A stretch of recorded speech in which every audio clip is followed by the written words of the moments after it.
And ಮೂವಿಲಿ trailer ಅಲ್ಲಿ ನಾನು ನೋಡಿದ್ದು ನಿಮ್ದೊಂದು ಡೈಲಾಗ್ ಆಕ್ಚುಲಿ ಒಂದಷ್ಟು ಎಲ್ಲಾ ಕಡೆ ಕಾಣಲ್ಲ. ಯೂಶಲಿ ಏನು ಟ್ರೈಲರ್ ಅಂತ ಬಿಟ್ಟಾಗ ಹೀರೋದು ಸಿಕ್ಕಾಪಟ್ಟೆ ಪಂಚಿಂಗ್ ಡೈಲಾಗ್ಸ್ ಎಲ್ಲ ಇರುತ್ತೆ. ಮೂವಿ ಉಳಿಸ್ಕೊಳ್ಳೋಣ ಅಂತ ಏನಾದ್ರು ವೇಟಿಂಗ್ ಅದು? ಹೌದೌದು, ಒಂದು ವಿಜುವಲ್ಸ್ ಮೇಲೆ ಹೋಗ್ಲಿ, ಎಮೋಷನ್ಸ್ ಮೇಲೆ ಹೋಗ್ಲಿ ಅಂತ. ನಿಮ್ಗೆ ಯಾರ್ದು ಅಷ್ಟು ಡೈಲಾಗ್ಸ್ ಇಲ್ಲ, ಮೇನ್ ಮಾತ್ರ ಕೊಟ್ಟಿದೆ. ಓಕೆ, ಸೊ ಹೀರೋಯಿನ್ಸ್ ಕೂಡ ನಾ ಕಂಡಂತೆ ಎಲ್ಲರೂ ಕೂಡ ಹೊಸಬ್ರು ಅಂತ ಕಾಣುತ್ತೆ ಬಹುಶಃ. ಲೇಖಾ ಚಂದ್ರ ಒಂದು 10 ಮೂವೀಸ್ ಮಾಡಿದ್ದಾರೆ ಅನ್ಸುತ್ತೆ. ಓಕೆ, ಬಟ್ ಸ್ವಲ್ಪ ಫೆಮಿಲಿಯರ್ ಇಲ್ಲ, ಬಟ್ ಈ ಮೂವಿಯಿಂದ ತುಂಬಾ ಒಳ್ಳೆ ಹೆಸರು ಬರುತ್ತೆ ಅವ್ರಿಗೆ. ಓಕೆ ಸರ್, ಇವಾಗ ನೀವು ತಮಿಳಲ್ಲಿ ಕೂಡ ರಿಲೀಸ್ ಮಾಡ್ತಾ ಇದ್ದೀರಾ. ಸೊ ಇಂಟ್ರೆಸ್ಟ್ ಅಂದ್ರೆ ಈ ಡ್ಯುಯಲ್ ಲ್ಯಾಂಗ್ವೇಜ್ ಅಲ್ಲಿ ತಗೊಳ್ಬೇಕು ಅನ್ನೋ ಇಂಟ್ರೆಸ್ಟ್ ಯಾಕೆ? ಅದು ಒಂದು ಕೆಟ್ಟ ಆಟ ನನಗೆ. ಯಾಕಂದ್ರೆ ಅಲ್ಲಿರೋ ಹೊಸಬ್ರ ಸಿನಿಮಾಗಳು ಬಂದು ಇಲ್ಲಿ ದುಡ್ಡು ಮಾಡ್ಕೊಂಡು ಹೋಗ್ತಾ ಇದಾರೆ. ನಾವು ಅದೇ ದುಡ್ಡು ಹಾಕ್ತಾ ಇದೀವಿ, ನಾವು ಅದೇ ಕ್ವಾಲಿಟಿ ಮಾಡ್ತಾ ಇದೀವಿ, ನಾವು ಅದೇ ಕಂಟೆಂಟ್ ಮಾಡ್ತಾ ಇದೀವಿ. ನಾವ್ ಯಾಕೆ ಅಲ್ಲಿಗೆ ಹೋಗ್ಬಾರ್ದು? ನಾವು 3-4 ಸಿನಿಮಾ ಆದ್ಮೇಲೆ ಅಲ್ಲಿ ಹೋಗೋದಕ್ಕಿಂತ ಅಷ್ಟೆಲ್ಲ ಟೈಮ್ ಇಲ್ಲ.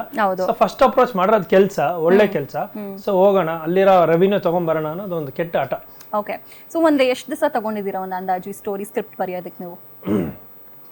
ಒಂದು 6 to 8 months ತಗೊಂಡಿದ್ದೆ ಮೇಡಮ್, ಸ್ಕ್ರಿಪ್ಟ್ ಬರೆಯೋದಕ್ಕೆ ಅಂತಾನೆ. ಓಕೆ, ಸೊ ಡೈರೆಕ್ಷನ್ ಅಂತೆಲ್ಲ ಬಂದಾಗ ಅದೆಲ್ಲ ಯಾರು ಮಾಡಿದ್ದಾರೆ? ಕಾಂತಾ ಕನ್ನಲಿ ಅಂತ. ಸೊ ನನ್ನ ವಿಷನ್ ತೆಗಿಯಕ್ಕೆ ಒಬ್ರು ಬೇಕಾದ್ರೆ ಸೊ ಸಪೋರ್ಟಿವ್ ಆಗಿ ನನ್ಗೆ ಹೆಂಗ್ ಬೇಕೋ ಹಂಗೆ ನಾನು ತೆಗೆಸ್ಕೊಂಡು. ಅಂದ್ರೆ ಮುಂಚೆ ಈ ಫೀಲ್ಡ್ ಅಲ್ಲಿ ನಿಮ್ಗೆ ಆಲ್ರೆಡಿ ಎಕ್ಸ್ಪೀರಿಯನ್ಸ್? ಹೌದು, ನಾನು ಆಲ್ಮೋಸ್ಟ್ ಒಂದು 10 years ಇಂದ ಇದೆ ರೈಟಿಂಗ್ ಟೀಮ್ ಅಲ್ಲಿ ಇದ್ದೀನಿ. ಚೆನ್ನೈಯಲ್ಲಿ ಡೈರೆಕ್ಷನ್ ಡಿಪಾರ್ಟ್ಮೆಂಟ್ ಅಲ್ಲಿ ವರ್ಕ್ ಮಾಡಿದ್ದೀನಿ. ಸೊ ಇಲ್ಲೇ ಇದೀನಿ ನಾನು 10 years. Okay, cockroach Sudeep sir, ತಮ್ಮ ಒಂದು ಇಲ್ಲಿ ಪಾತ್ರಕ್ಕೆ ಕರ್ಕೊಂಡ್ ಬಂದಿದ್ದು ಹೇಗೆ ಇದಕ್ಕೆ ನೀವು ಲಿಂಕ್ ಮಾಡ್ಕೊಂಡ್ರಿ ಈ ಪಾತ್ರಕ್ಕೆ ಕರೆಕ್ಟ್ ಆಗಿ? ಇವ್ರನ್ನ ಯಾರು ನೀವೇ? ಕಿರಣ್ ಸರ್ ಅವ್ರ ಕತೆ ಬರೆಯುವಾಗ್ಲೇ ಇದು ಕಾಕ್ರೋಚ್ ಸುದ್ದಿ ಮಾಡ್ಬೇಕು ಅಂತ ಬರ್ದಿದ್ದು. ಕಿರಣ್ ಸಾರೇ ಬಂದಿದ್ದು, ನನ್ನ ಕತೆ ಹೇಳಿದ್ರು. ಕತೆ ಸೂಪರ್ ಆಗಿದೆ, ಯಾರೇ ಕೂತ್ ನೋಡಿದ್ರು ನಂದೇ ಕತೆ ಅನ್ನೋ ತರದ್ದು. ಅದ್ರಲ್ಲಿ ನಂದೊಂದು ಒಳ್ಳೆ ಪಾತ್ರ. ಎಸ್ ಸರ್, ಮಾಡ್ತೀನಿ. ಓಕೆ, ಅದು ಕಿರಣ್ ಸರ್. ಓಕೆ, ಸೊ ಈಗ next August 6th movie release ಆಗ್ತಾ ಇದೆ. ಸೊ ಮೇಜರ್ ಆಗಿ ಹೇಳೋದಾದ್ರೆ ರಿಲೀಸ್ ಬಗ್ಗೆ ಅಂಡ್ ಇವಾಗ ನಾವು ನೋಡಿರೋ ಪ್ರಕಾರ ಸಿಕ್ಕಾಪಟ್ಟೆ ಮೂವೀಸ್ಗಳು ಸ್ವಲ್ಪ ಕಮ್ಮಿ ಆಗ್ತಾ ಇದೆ ಕನ್ನಡ ಇಂಡಸ್ಟ್ರಿ ಹೇಳ್ಬೇಕು ಅಂತ ಹೇಳಿದ್ರೆ. ಬಟ್ ಸ್ಟಿಲ್ ಹೊಸ ಪ್ರತಿಭೆಗಳಿಗೆ, ಹೊಸ ಸ್ಕ್ರಿಪ್ಟ್ ರೈಟರ್ಸ್ಗೆ ಅವಕಾಶ ಸಿಗ್ತಿರೋದಕ್ಕಂತೂ ಏನು ಕಡಿಮೆ ಇಲ್ಲ ಅಂತ ಹೇಳ್ಬೋದು. ಬಟ್ ಆದ್ರೂ ಎಷ್ಟು ಡಿಫಿಕಲ್ಟ್ ಇದೆ ಇದರಲ್ಲಿ? ಡಿಫಿಕಲ್ಟ್ ಇದೆ, ಬಟ್ ಇವತ್ತಿನ ರೇಷಿಯೋನ ಗೊತ್ತಿದೆ. ಹಾಗಾಗಿ ನಾವು ತುಂಬಾ ಕೇರ್ಫುಲ್ ಆಗಿ ಇಲ್ಲ ಇದು ಶೂರ್ ಶಾರ್ಟೇ ಮಾಡ್ಬೇಕು ಈ ಸಿನಿಮಾ ಸಕ್ಸಸ್ ಅಂದ್ಬಿಟ್ಟು ತುಂಬಾ ಕಾನ್ಫಿಡೆಂಟ್ ಆಗಿ ಬರ್ತಾ ಇದೆ. ಸೊ ಟ್ರೇಲರ್ ಬಗ್ಗೆ ನೋಡಿರೋರು ಬೇರೆಯವ್ರು ನಿಮ್ಮ ಫ್ರೆಂಡ್ಸ್ ಎಲ್ಲ ನೋಡಿರ್ತಾರೆ, ಹೇಗನ್ಸಿದೆ ಅವ್ರಿಗೆಲ್ಲ? ತುಂಬಾ ಜನ ನೋಡಿದ್ದಾರೆ ಅಂಡ್ ತುಂಬಾ ದೊಡ್ಡ ಮಟ್ಟದಲ್ಲೂ ರೀಚ್ ಆಗಿದೆ. ಅದು ಬರೀ ನಾವು ಬಿಟ್ಟು ಸುಮ್ಮನೆ ಕೂತ್ಕೊಂಡಿಲ್ಲ ನಾವು. So almost from Tumakuru till Ballari ತನಕ ಎಲ್ಲ ಜನರ ಹತ್ರ ಡೈರೆಕ್ಟ್ ಆಗಿ ಹೋಗಿದ್ದೀನಿ. ಸೊ ಡೈರೆಕ್ಟ್ ಜನರ ಹತ್ರ ಇಂಟ್ರಾಕ್ಟ್ ಮಾಡಿ ಅವ್ರಿಗೆ ತೋರಿಸಿ, ಟ್ಯಾಬ್ಲೋ ತಗೊಂಡೋಗಿ ತೋರಿಸಿ, ಅವರು ಇಮ್ಮೆನ್ಸ್ ಆಫ್ ಲವ್ ಕೊಟ್ರು. ಸೊ ಸುಬ್ಬ ಕಲಾವಿದ ಅಂತಾನೆ ನನಗೆ ಫೀಲ್ ಮಾಡಕ್ ಬಿಟ್ಟಿಲ್ಲ. They just it me like a star.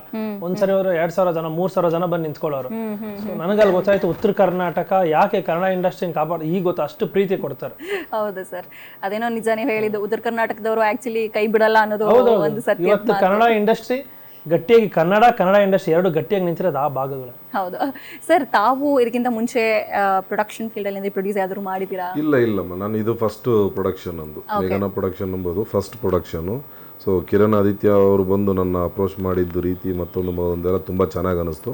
So ಹಂಗಾಗಿ ನಾನು ಫಸ್ಟ್ ಎಂಟ್ರಿ, ಫಸ್ಟ್ ಮೂವಿ ನಾನು. ಓಕೆ ಸರ್, ಸಾಂಗ್ ಸಖತ್ತಾಗಿ ಬಂದಿದೆ ಸರ್. ಲಿರಿಕ್ಸ್ ಯಾರು ಬರೆದ್ರು ಸರ್? ರಾಮ್ ನಾರಾಯಣ್ ಅವರು.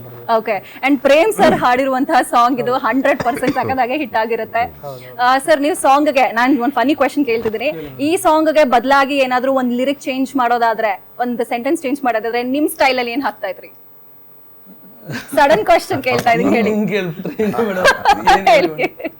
ಆ ಸಾಂಗ್ಗೆ ಲಿರಿಕ್ಸ್ ಕೇಳಿಸ್ಕೊಂಡಿದ್ದೀರಲ್ವಾ, ಇವಾಗ ನಿಮ್ ಸ್ಟೈಲ್ ಅಲ್ಲಿ ಒಂದೆರಡು ಪದ ಬಿಡಿ ಅಂತ ಹೇಳಿದ್ರೆ ಹೇಳಿ, ಅದಕ್ಕೆ ಕರೆಕ್ಟ್ ಆಗಿ ಮ್ಯಾಚ್ ಆಗೋಂಗೆ. ನೀವು ಕಾಕ್ರೋಚ್ ಸುದಿ ಅಂತ ಹೆಸರು ತಗೊಂಡಿರೋರು, ಕಾಕ್ರೋಚಸ್ ತರ ಪಟ ಪಟ ಪಟ ಪಟ ಅಂತ ಹೇಳ್ಬೇಕು. ಹೌದು, ಪಟ ಪಟ ಅಂತ ಬರುತ್ತೆ. ಬಟ್ ಇದು ತುಂಬಾ ಚೆನ್ನಾಗಿ ಬರ್ದಿದ್ದಾರೆ ರಾಮ್ ಸರ್. ಅದನ್ನ ನಾನೇನೋ ಹೇಳಿ ಅದನ್ನ ಅದಕ್ಕೆ ಹೇಳಿದ್ದು ಫನ್ನಿ ಕ್ವೆಶ್ಚನ್ ನಿಮ್ ಇದ್ರಲ್ಲಿ ಹೇಳಿ ಅಂತ. ತುಂಬಾ ಚೆನ್ನಾಗಿ ಬರ್ದಿದ್ದಾರೆ ಸರ್, ತುಂಬಾ ಚೆನ್ನಾಗಿ ಹೋಗ್ತಿದೆ. ಓಕೆ,